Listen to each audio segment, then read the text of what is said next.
Hindi naman po siya totally yung pula na kulay. Parang may pagka-orange nga.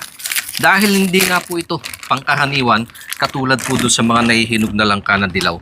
Pasensya na, kanayong Ronnie, German. Ngayon ko lang nagawan ng video yung request mo dahil ngayon lang po ulit ako nakatsamba nito. Yung pulang langka or yung ganyang kulay nga po.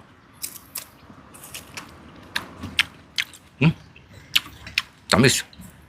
Madami nga po ito dito sa Thailand. Siguro dahil nga sa knowledge na din nila sa science, nagagawa na po nila ng mga ganyang variety.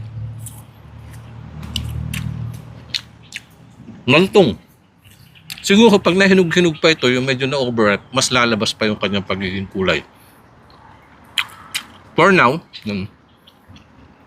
parang maniba pa lang siya, pero matamis na. Saka may lutong. Yung tamis niya out of 10, mga nasa 8.5.